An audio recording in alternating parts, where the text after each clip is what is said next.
Hello, wonderful people. This is Florence again. I'm glad to see you here. And it's amazing to have all of you join this section. The section is about cleaning data for analysis using R, as I mentioned before. R is a programming language for data analysis, and I'm hoping that you really enjoy this session. Why did I say that? Because I've known Dr. Nana Gyan for more than a decade, and he's been doing what he's coming to teach you now for so many years. You know, practice, they say, make man perfect. And the more you practice, the more you become perfect, the more you know what to do, the more you are able to deliver an experience training or an experienced product. So without much ado, Dr. Nana is a lecturer at the Central University. He has a PhD in computer science. And as you can see, and one thing I like about Nana is he doesn't do theoretical work, he does practical work. And he always encourages students to be able to practice and learn more. So I believe this is a practical session, like I mentioned. I believe, please feel free to send your chat in the chat box and feel free to ask him to explain things if you don't understand. We don't want to do this and then you don't understand anything. So without much ado, I hand over the mic to Dr. Nana Gyan, a good brother, a good friend, and a good trainer as well. Please, Nana, these are some of the students that want to learn more about cleaning data for analysis using R. We had so many of them join this morning's session, which is the main session on pivot tables, Excel using R. And so I'm glad to hand you over to them because I know that you blew their mind. Thank you. Nana, please take over. Okay. Hello, everyone. I don't know whether I should be using the video or just keep it like this because it helps with the broadband. Okay. They can see your face for some few minutes and then they can know who they're talking to. And then when they see you, they can say, this is my trainer. And then you can turn it off. Yeah. So this is my face. I don't know whether you can see me. Yes, I can see you. Yeah. Hi. I used not to have a beard, but I have it now. So that I would take off the video because of maybe broadband issues. Okay, good. But that's me. Okay, and I'll be taking you to. Let me just get this.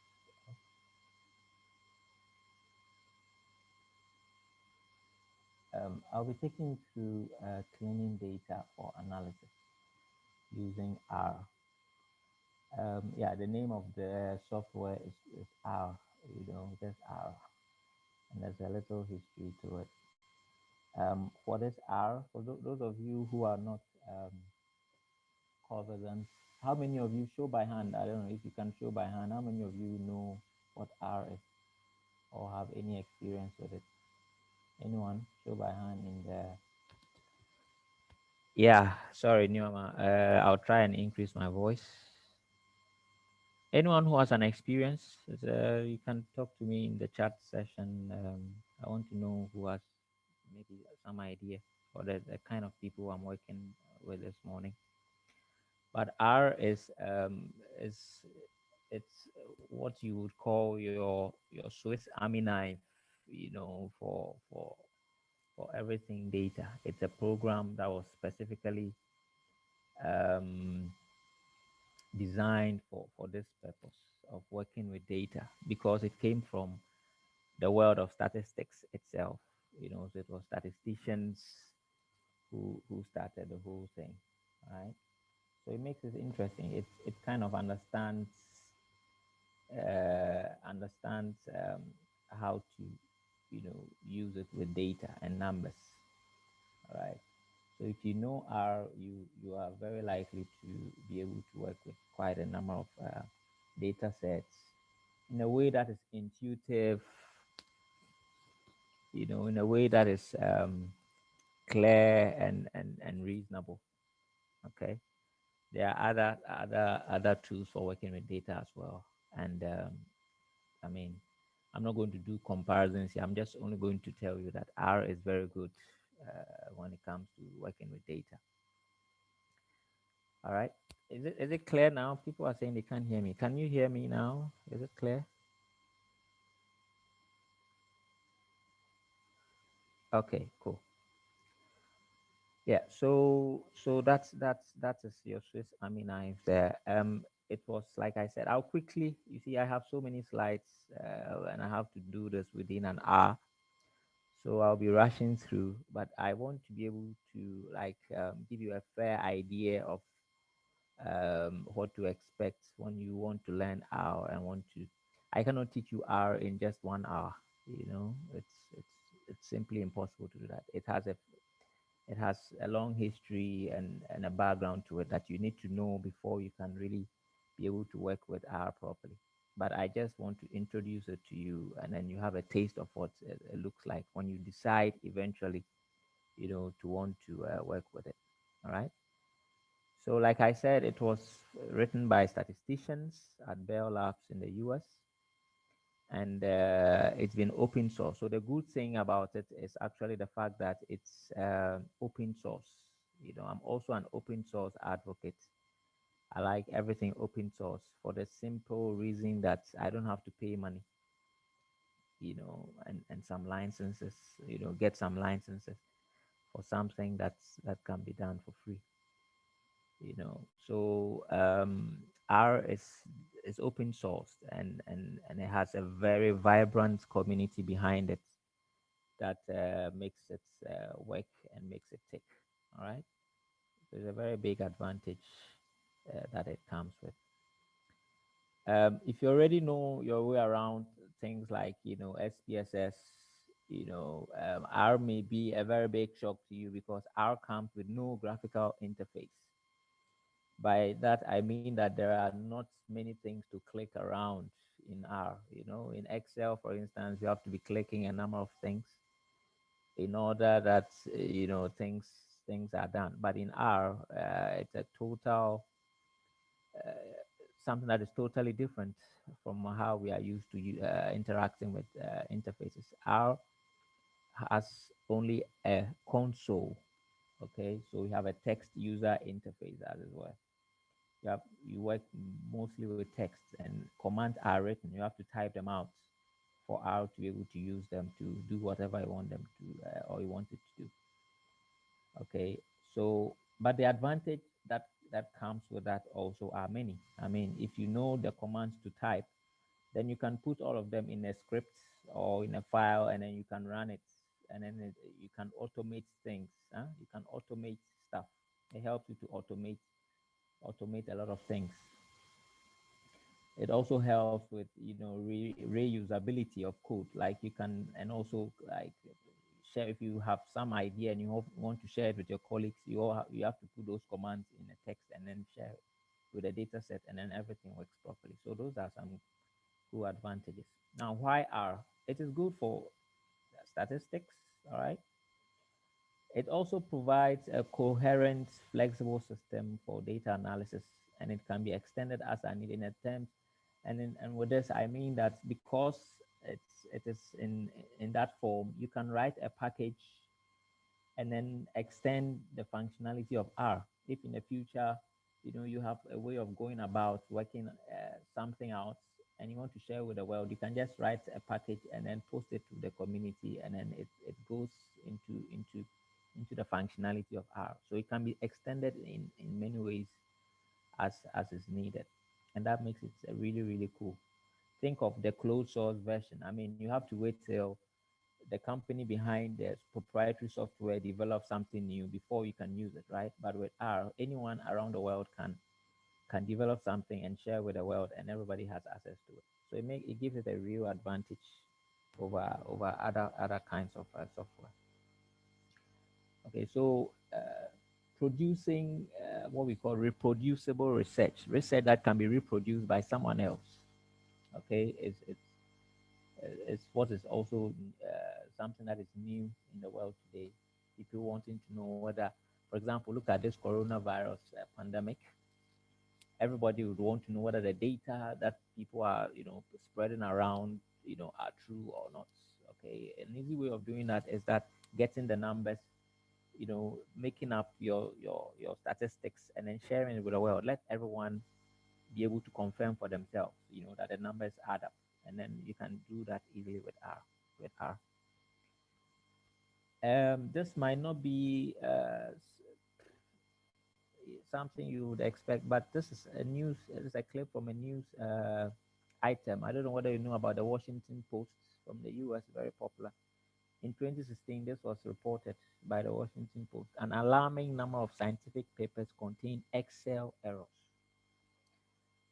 Excel is the most widely used data analysis tool from Microsoft, and apparently, all kinds of minute errors, because many people don't know how to use Excel properly. They it ends up in distorting figures and data in ways that affect calculations and affect final results. Okay, even in scientific papers. So it's something that is really real, and I'm not making it up. Okay, this was reported in 2016. Who uses R? A great number of people. New York Times, Google, Weather Service in the U.S., human rights activists, and many, many more. Okay. Uh, in Ghana, um, I'm sure there are groups that that use R, but I don't think there's an active community here.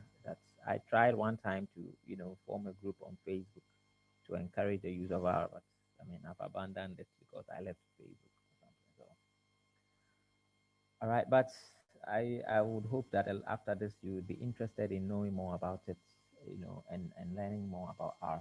I think it's a good thing to know, and it will be good that you have an idea what it does. Okay.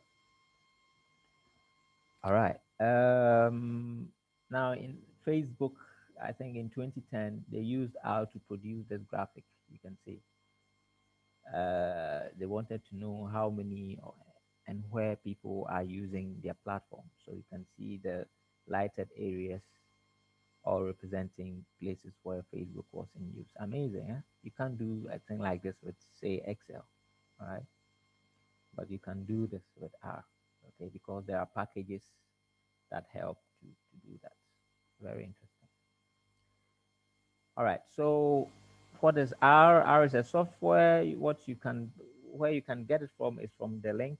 All right. If you just open your browser and type in that's cran.rproject.org, it takes you to where you can find R to download and install. You find so many different versions for different architectures and platforms. So you just have to select which one suits your your computer and install. Usually, how I have this training is that I let people download, and then and run it so that they can follow what I'm doing. All right, but I we have a short time, 1 hour. I don't think we. But if you can just Google cran.rproject.org, r-project.org, and then install. If you want to follow everything I'm doing, you can follow through that. After installing the core R package, you need what we call the IDE, or Integrated Development Environment, to work with it. And then the RD of choice is the R Studio. We call it R Studio. So this one will give you an interface that you can use to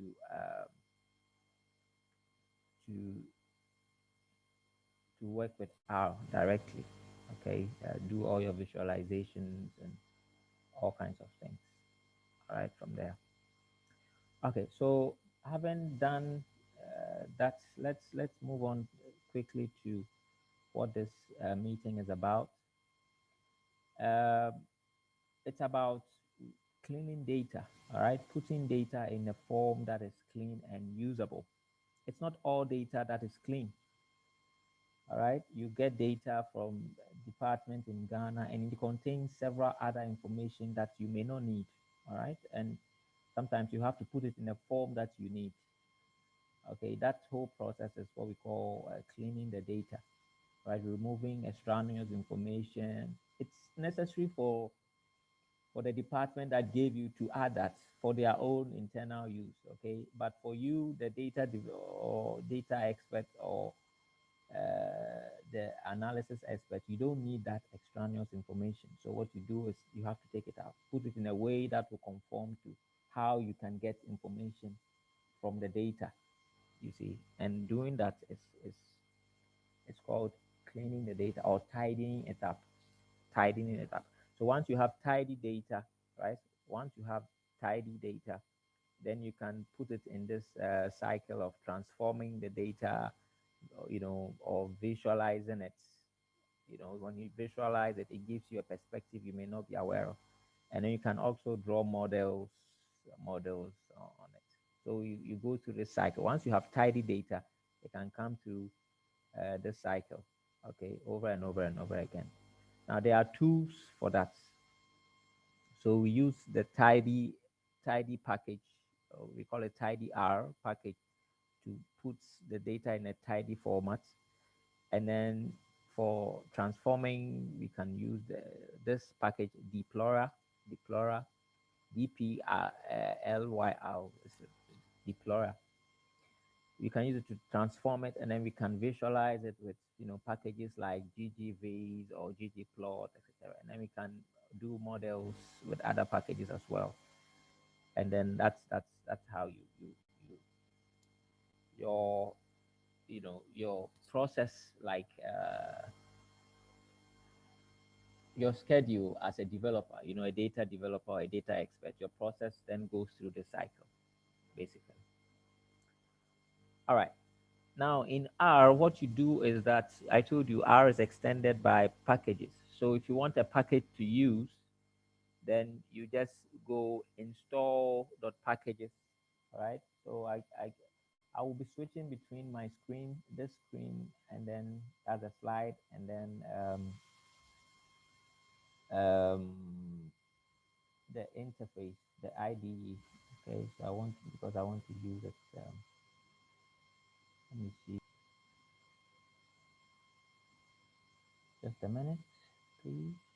This one, our studio. All right. So this is the interface for the IDE that I talked about. Okay, the IDE that you install, the R Studio. So this is the interface. I've expanded some some some portions. So if I remove them back, you see that it's like this. All right. So you have this for writing stuff. Then you have this portion called the console, and then you have other portions here as well. Okay, so you have the environment, history, connections, tutorial, okay, files. These are all part of the studio. All right, that's why we call it the studio. It's a multiple of things that you can achieve from there. Yeah, so perhaps I can also put in let me put in the chat, let me put in the R Studio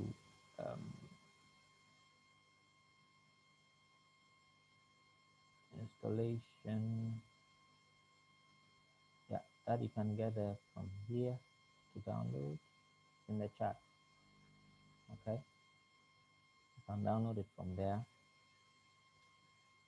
So that studio is what will give you the possibility to work with R directly. You can use other tools to do that, but usually this is the the the, the tool of choice, okay, or the idea of choice. So if you want to, is it possible to share both the slides and the notes here? I don't think it's possible with this, because I want to share the slides. I take you through, I show you what the slide does, and then type it out for you to see. But let me see. Okay. So if you look at my slides here. Doc, Yeah. sorry to cut in. I think you can share the slides. In the chat box you see at the bottom file. I think you can navigate to the file directory of the slides. Yes, sir. So you want to like me to give the slides to the people? Yes, if you don't mind, and I think they will appreciate it so that they can follow as you go along. Like you said, maybe so that you don't have to be going back and forth. Yeah. Okay. I mean, I can do that. Let me just see. Okay, Doc. Thank you. Sure.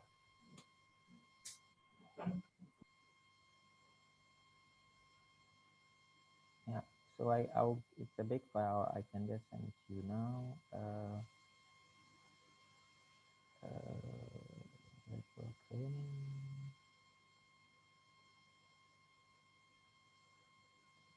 PDF. It's a PDF file.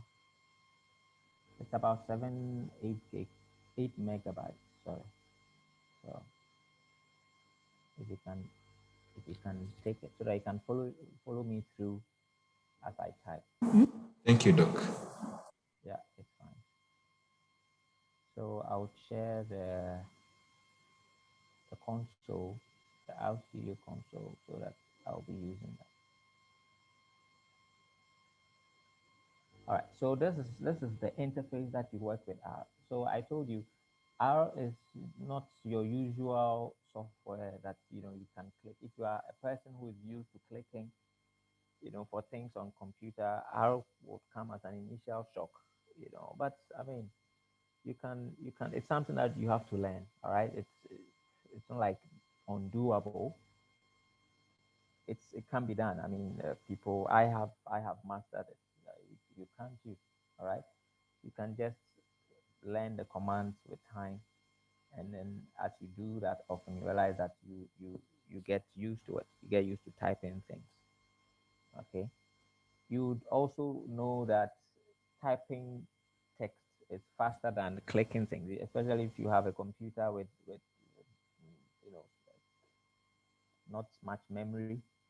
Then the console works better. Okay, instead of opening a whole software with interface and clicking, you can just be typing, and it's easier and it's quicker and it works. Okay, so if you can go with me to this page on install, I think it's a package installation. Okay, if you can, yeah, go there, navigate to package installation. You see this instruction there, install.packages. Okay, and then tidyverse. When you do this, you install a package called tidyverse. It's on the R repository, the cran.org that is also posted. It picks up this package with that name there, and then it does the installation for it. I'm not going to do it now because I've already done it. But if you hit enter, it will do the installation for you.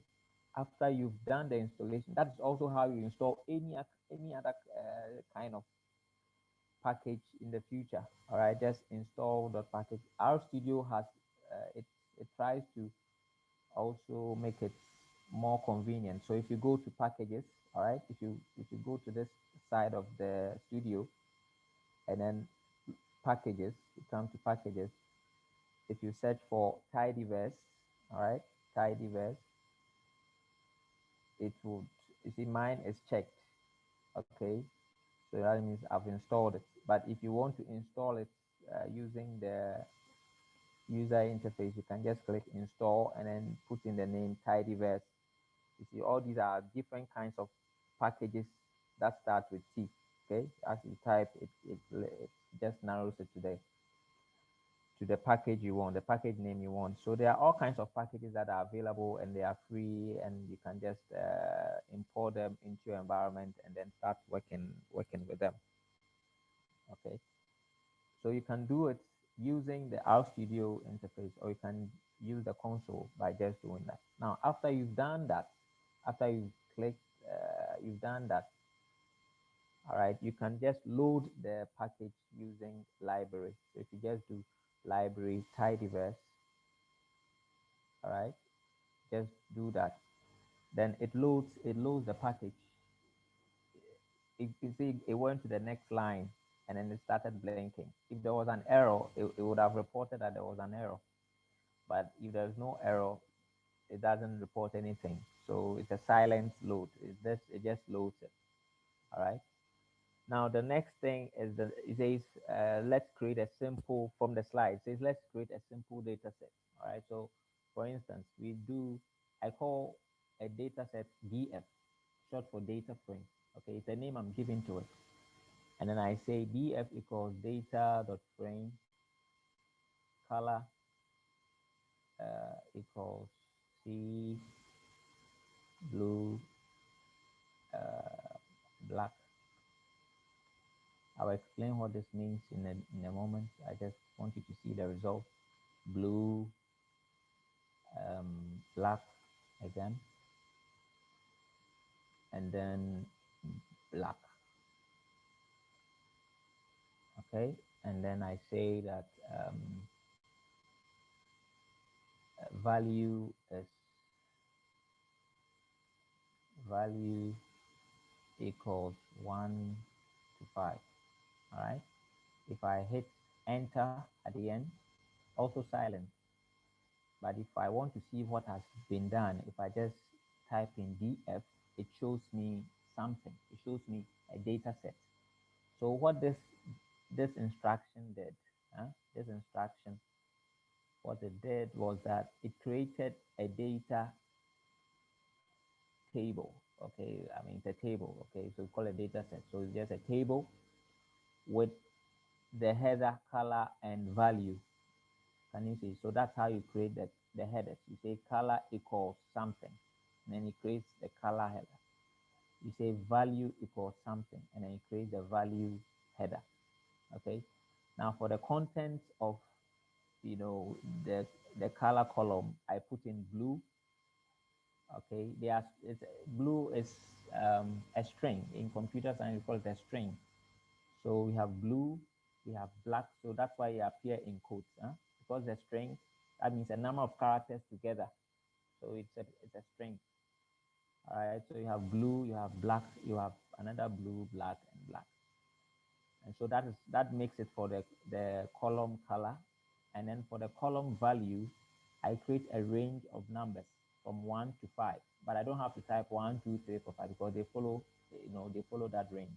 So I just use a colon to say 1:5, and then it gives me 1, 2, 3, 4, 5. You see, 1 to 5 inclusive. So that's how you just create a table like that. So someone's asking, what if I have 1,000 rows am I going to type? No, you don't. You just put it in a file and you can import it. But like I said, this training is assuming that you have some knowledge of R, or it's just to, because that's not the title. The title is to clean, how to clean data using R, you see. So there's a whole thing, lecture that I'm rushing over with these slides, okay? Also because of the nature of the training is about artificial intelligence, etc., etc. And this is necessary that if you want to do artificial intelligence, you learn how to clean data. So the artificial intelligence will fit the modeling part. You see, the cycle that I showed you, the modeling and visualizing part. That's doing it using the artificial intelligence thing. Okay. So using concept from artificial intelligence, etc. All right. Now, because we want to use other data sets, I want to also introduce another data, but this time it comes with the installation itself. After you have installed the tidyverse package, okay, that works on its own, but there's also some data set that have been packaged into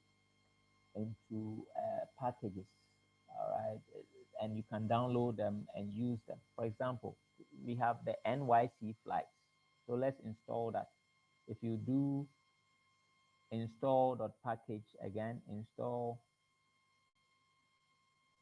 dot package packages, and then you say NYC flight 13. Okay, this installs it's a package, all right, but it's actually a data set that has been packaged into a package. I don't know whether you understand what I'm saying. Okay, and if you want to load it up, we always go by the same process. Just say library, and then the name of the package is NYC flights. I didn't install it because I have already installed it. It will take some time to do it, so I just avoid. Now, if you load it like this, then it's also without any information that shows that it's been loaded properly. Okay. And now, if you want to see what is inside this data set, you can just say flights. All right. Question mark. You can see a question mark for show me what uh, flights is about.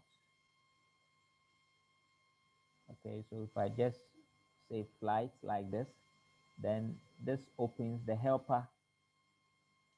portion of the IDE opens up and tells me more about what this flight data set is about. It says this is on-time data for all flights that departed New York City, that's JFK, LGA, and EW airports in 2013. Okay, and it tells you the columns. All right, so it says it's a data frame with columns year, month, day, okay, and then other columns as well. Okay, so it's about 336, over 300,000 records, okay.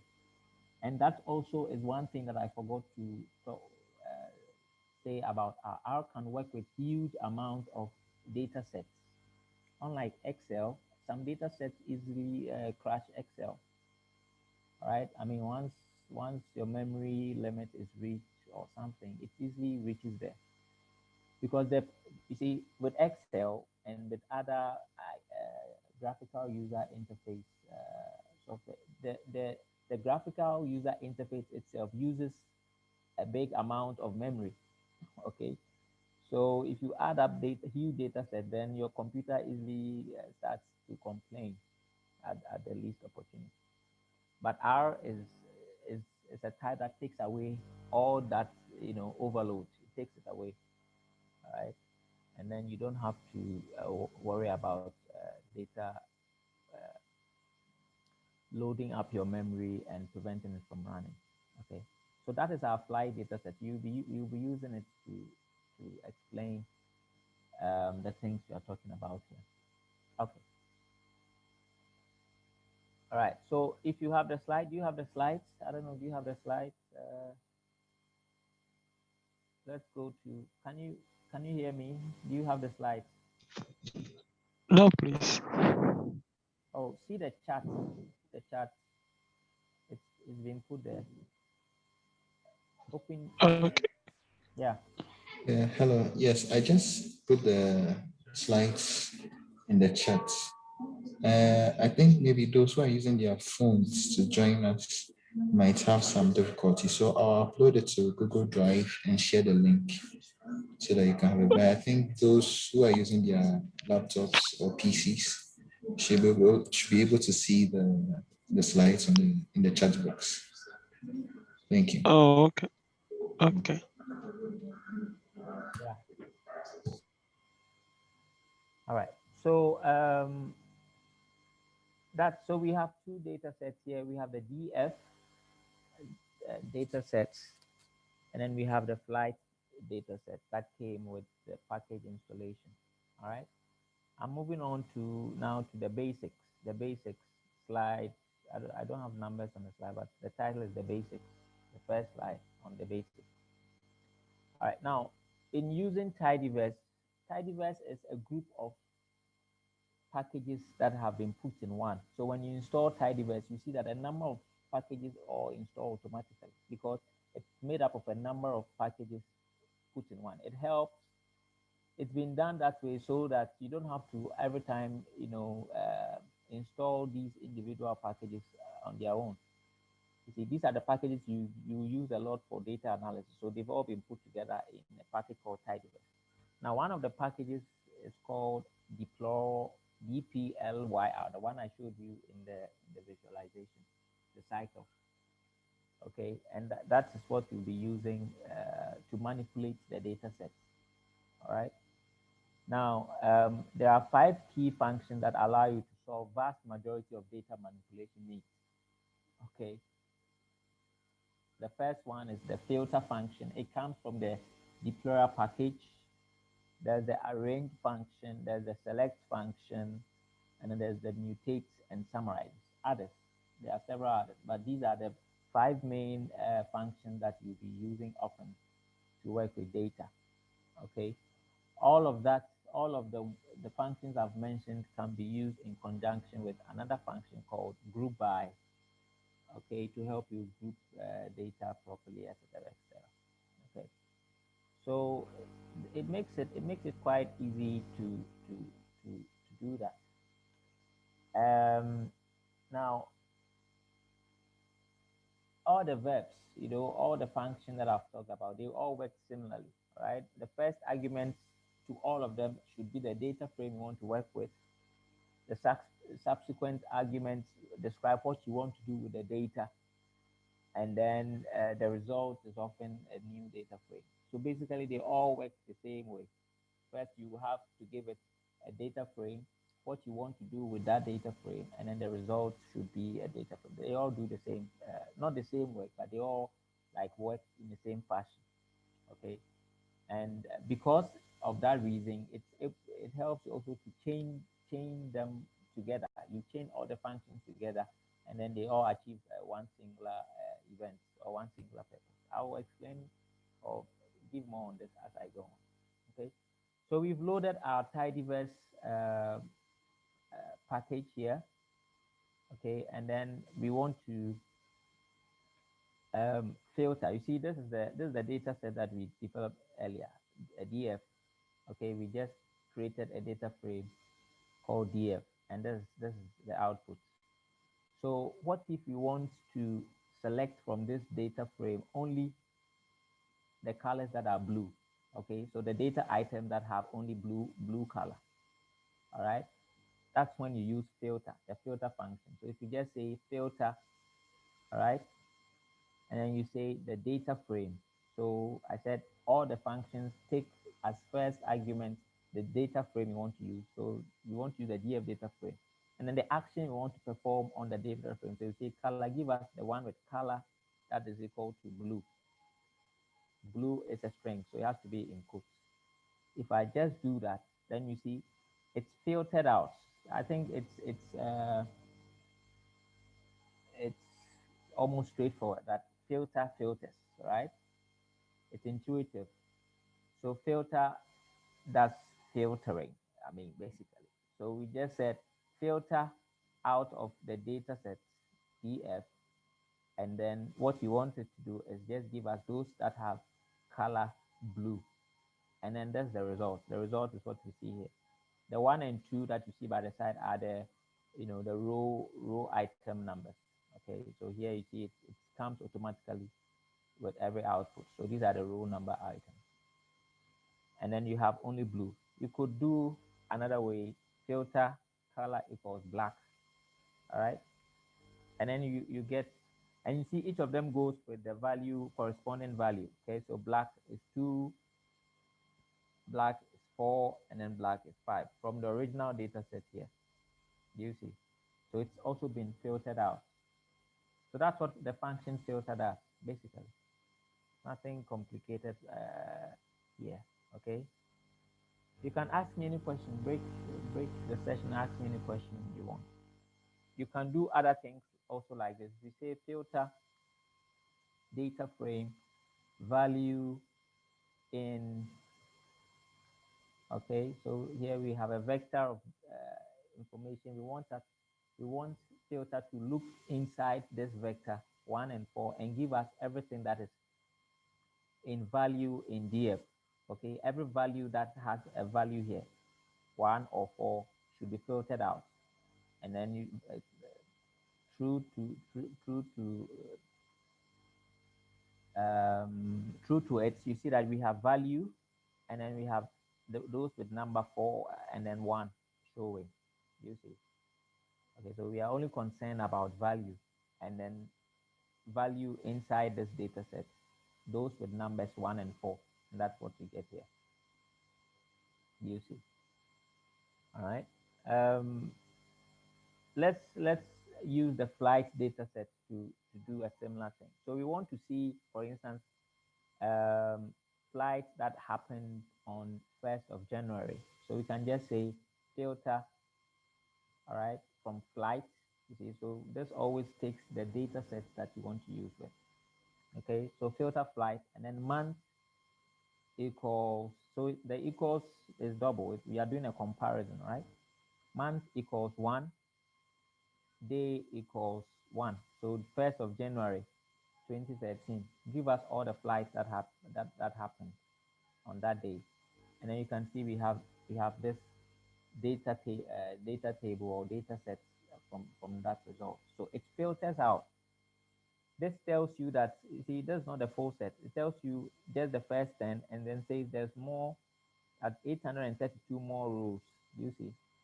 So if you want it, you can just view it, or like push it into another file and look at it. All right. But this is just a summary of it, the first 10 rows of it.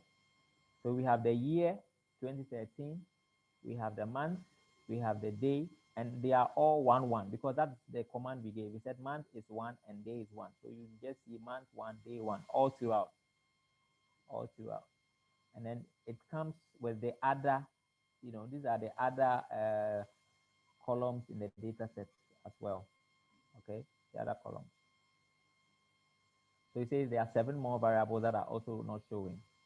Okay, so the origin is of type character, the destination of type character, air time, it's a double figure. That means it has decimal numbers. Distance is also double.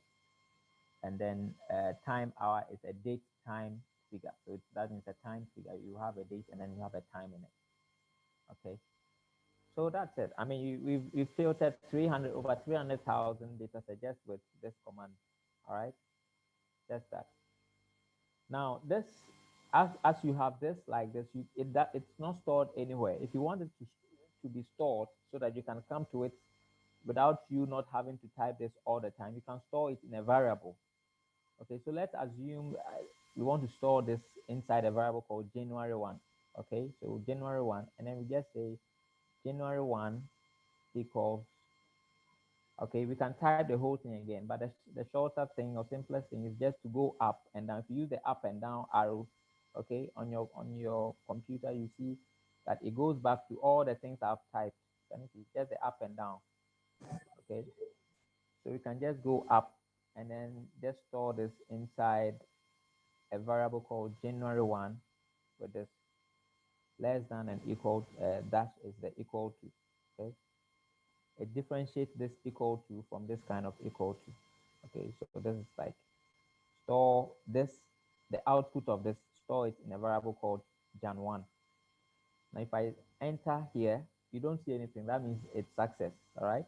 So if I just come and type in Jan1 later on, I have it. I have the same data set. You see, I just type in Jan1. So I have stored the output of this inside this thing here. So I can always call Jan1 and to give me this result. And this is as long as the computer is up. If the computer goes off right now, it's lost. It's in the RAM, what we call the RAM memory of the computer. It's not stored. You can store it if you want, but at the moment it's not. Okay. All right. Now let's see another filtering that we can do. It says,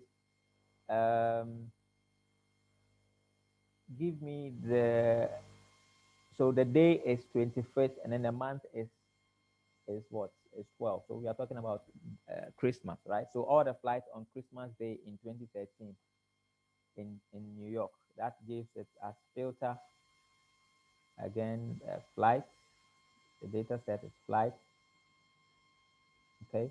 And then the month equals 12. And day, sorry, my equal sign is double. And then my day is 25. Yeah, it's 25. So this is Christmas Day 2013. All the flights that happened. Again, if I want to store it, I just put it in a variable called December 21st. All right, and then store it there. And then it can, so this would not give me any output. If I put all of them in this parenthesis as this, then it would, you see here, before this, I had to do two things. I had to store it first and then show it, you see. But if I put it in parentheses like this, then it stores and shows at the same time. Okay, so this will show me the results. Do you see? it doesn't go silent. It shows me that it puts this together. It puts storing and then outputting together. So I have the result. So you see month is 1, the day, okay, the month shouldn't be 1. The month should be uh 12. It's a typo. So let's type it again. We just go here and just change this. We just say month is 12. We just go up. You see the up and down arrow thing I talked about. I just use that to go up, and then I want to change this. Month is 12.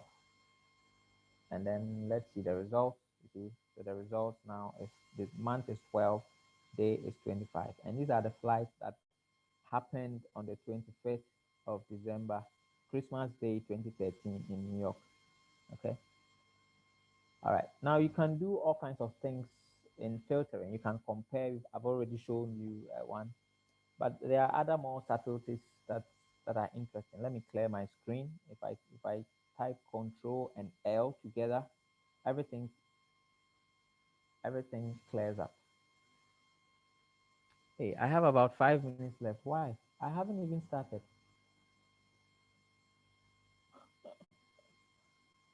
Wow. Wow. 5 minutes left. That's interesting. I started late though. You know that. Yes, sir. Yes, sir. But we'll give you some more time, so you can go ahead, sir. You can All go right. ahead, sir. Yeah, All right. thank So you, I sir. I see a question says, can the month and day be in an easy order? I mean, not a constant. Yes, of course. We'll get to that. You can arrange it. Okay, so that's the other function that is available. But for now, we are using filtering. So let's if you can wait a bit, I will show you that. Now I'm saying my screen looks cluttered. Okay, if I want to clear it, I just use Control and L together. I type them at the same time together. So if I do Control L, then everything goes away. You see? So my screen is cleared. Now I want to find all flights that departed in November or December. Or so here we have conditional or there's the or condition, November or December. So we can just do filter, okay, flight, all right, and then the month equals November or, and then we use this straight symbol. If you are using the QWERTY keyboard, you can find this symbol using the shift, the number or the letter or the key just above enter. Okay, if you have the straight enter, you see a key above it. You see, if you use shift that, then you have this symbol, the straight sign. So that represents all right. So month equals 11, that is November, or month equals December. You can't do month equals uh 11 or 12. You can't do that. It has to be stated month equals 12. Okay, and if I do that, it will give me um, some. So you can see month here. We see month 11. There's 55,000 more. Okay, so you see, I'm sure if you go through, you see that there will be other months for December as well. I mean, if you don't trust what the computer is giving you, but this, so it starts with the month and then it goes on. But you can see there are 55,000.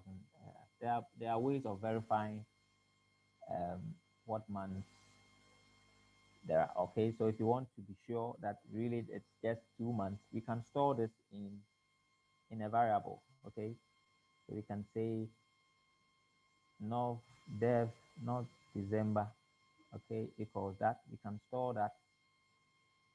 All right, and then we can just ask what is that made of. So you can just say string str Nov Dev. Okay, and then it tells you it gives you the properties of uh, of the data set. All right. So it says there are 55,403 times 19 variables. And then we have, so even here, month is also not properly, but there are other ways. We can also ask, let's see, so we can say count, count, um, you can group by also. I mean, there are several, the thing with R is that there are so many ways of going about the same thing. So we can just say, let me see, if you say group by, because I haven't done other thing. If I say North December group by, okay, I haven't done this, so I will set it under it. Group by month.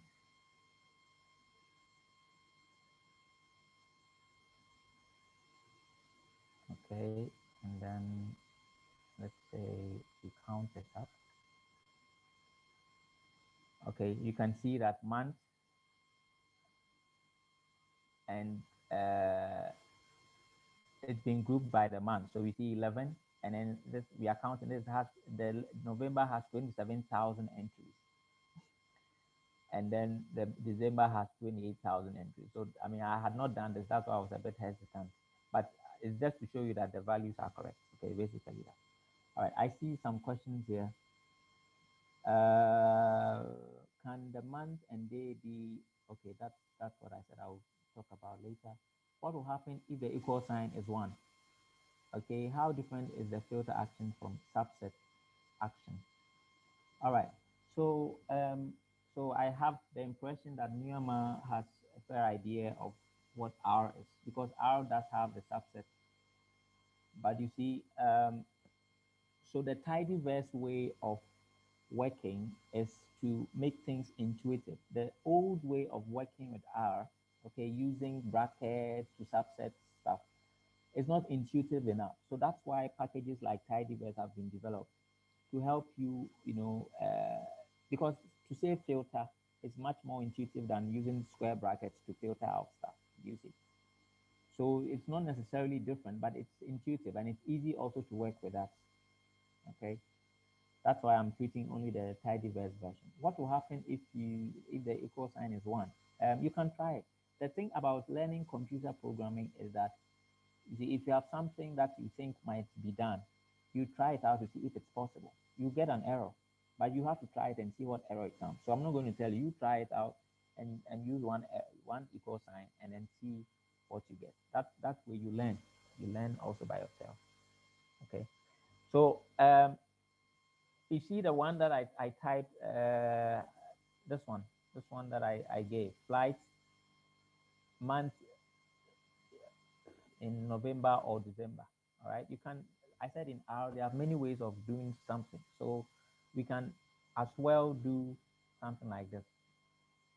Month, okay, month, and then you see like I use the in flag. So month in a vector 11 and 12. Do you see? This will also work. You see? This will also work because it's the same thing. So the thing with R is that it's a Swiss Army knife. You can do so many things differently. Okay, so this gives you the same 53,000, 55,000 rows of information. All right, so that works as well. So that's with, there are so many things you can do from the slides you can see, but I want to quickly move on to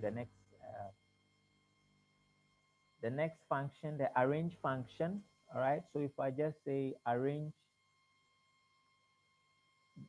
I'm using the smaller data frame, DF. We're arranging it by color. You see, we want to arrange it by color. Then what we get is this. So it looks at color, the color column, and then it looks at the, the elements or the items that are there. We see black, we see blue.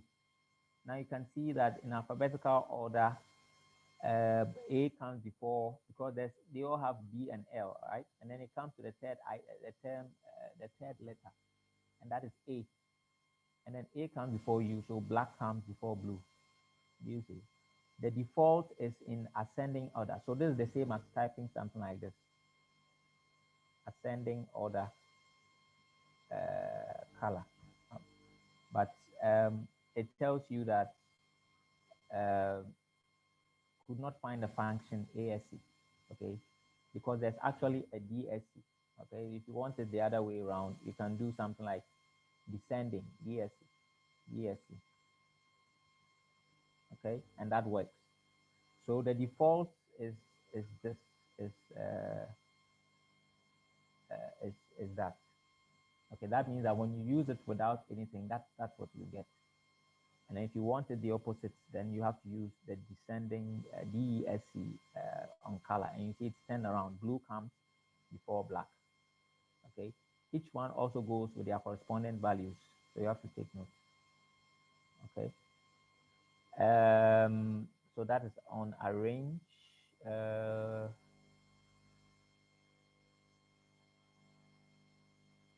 So you can use, so the question that you asked earlier that I said I haven't answered, you can use that to answer that. Can you?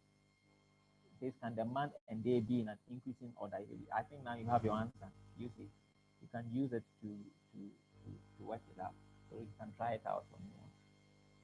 All right. Okay. Now we move quickly to the select function.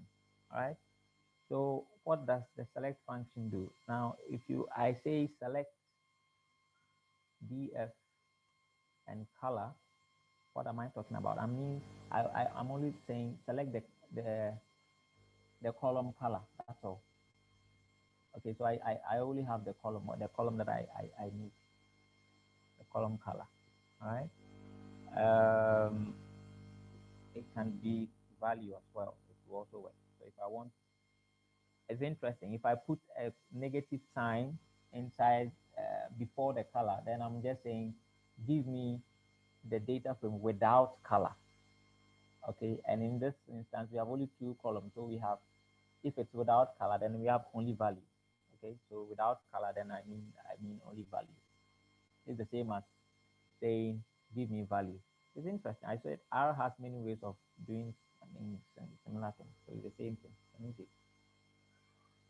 So that also works as well. Sometimes you see the flight data set. If you look at the flight data set, all right, if you want the properties of it and say flight data set, see, it has so many columns. All right, it says 19. There are 19 variables, 19 columns. I want to select some and leave others out. Okay, I cannot work with all of them. So perhaps you want to select some and leave. You can easily do select from flight. Usually what comes first is the data set's name, and then you have the year, month, and day. Okay, we have them here. We have the year, month, and day. These are the column names. All right, so we can just select them up. And then we have the year, month, and day as that. You see. And that gives you three variables, and that's what you can use to work with. Okay, there are many examples also in the slides that you can use. Um, you can have helper functions like columns that start with or ends with or contains and matches number range, etc.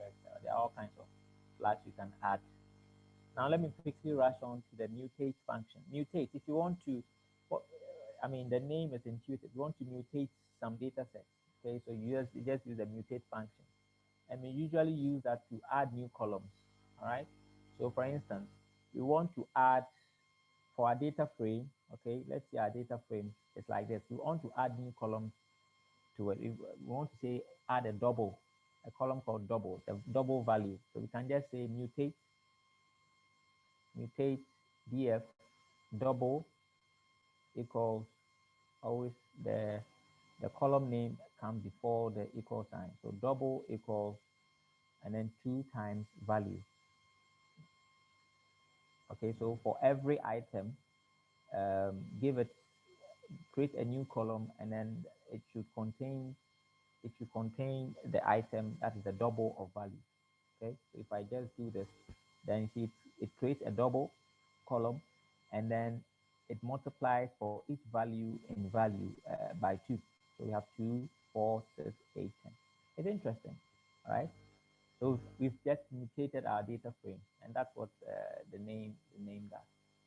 And we can, it's what is even more fascinating, even for columns that have not been created yet, we can use mutate to create them. So you can say quadruple equals 2 times double. You see here, we don't, in our data frame, we don't have double. Okay, it's created on the fly. You see, this data frame doesn't have double, but we can create quadruple based on double. I mean, it's interesting and fascinating. And if you have quadruple, and that works very, very nicely. Okay, and there are several examples. I'm quickly rushing through. There are several examples in the slides that you can follow. Now I want to turn my attention to summarize. Summarize. So summarize is used to kind of get things to a point. Okay, you want to get some values, one value, usually an aggregation. You want to do an aggregation, then summarize is your function of choice. If I say summarize data frame, and then I want a total column, okay, that is equal to the sum of value. All right, then I get a total column with just one value, because the sum of all the things in value is just one. So you can only get one thing out of it. So that's the importance of summarize. Okay, and usually it's not interesting until you do it with groups. Okay, so we can just do something like summarize, and then we want to group it by, say, the data frame by the color first, before we can add the totals of each color. You see, then it's much more meaningful. So sum of value. Okay.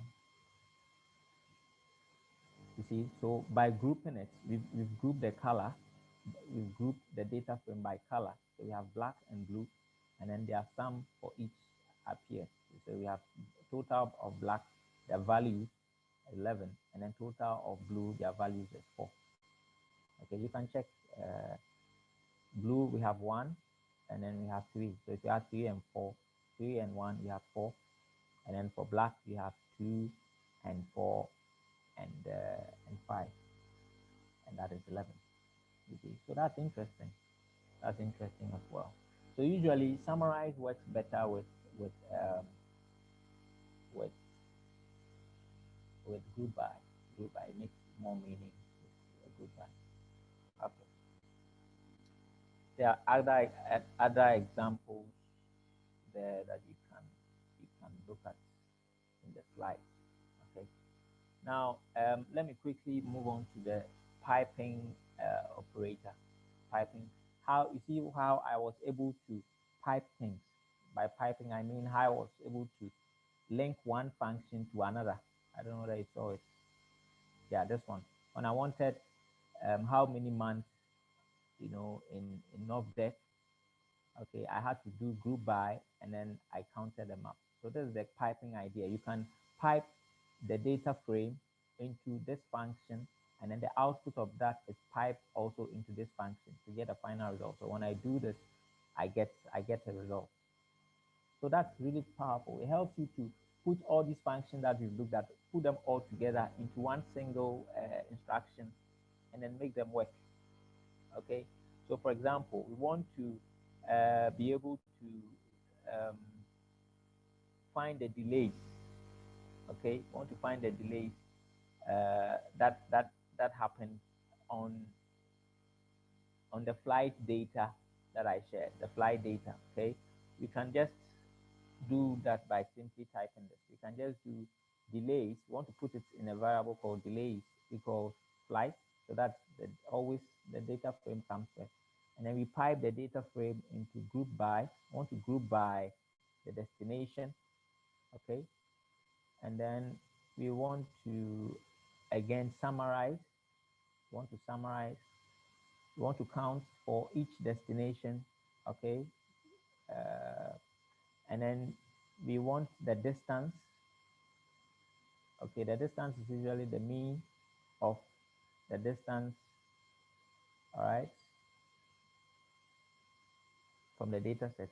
And with this, we can remove all the empty rows. So we say NA, not available rows, NA.rm equals 2. That means remove all empty rows. And then we say the delay equals the mean of arrival delay. Also remove empty row. So we say NA.rm equals 2. And then we can filter all of that out. Okay, so we just filter it out. We say filter, we pipe it out to filter counts that are greater than 20. And then destination is not equal to NHL. So this is actually looking for, let me see.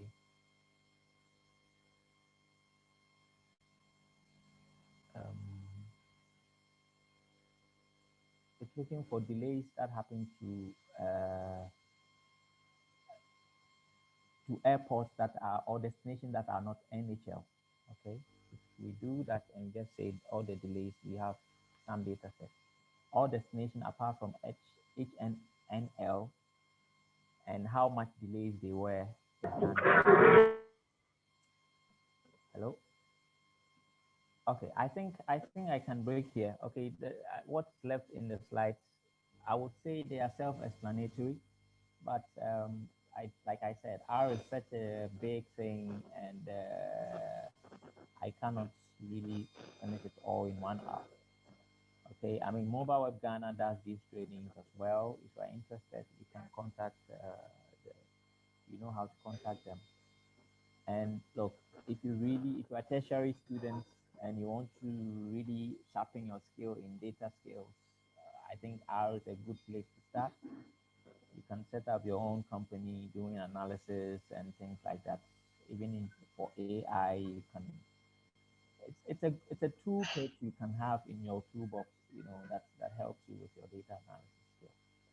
All right. So, any question? If you have any question, I think I'll pause here. If you have any questions, I can answer, and then we can bring this to a close. Any question?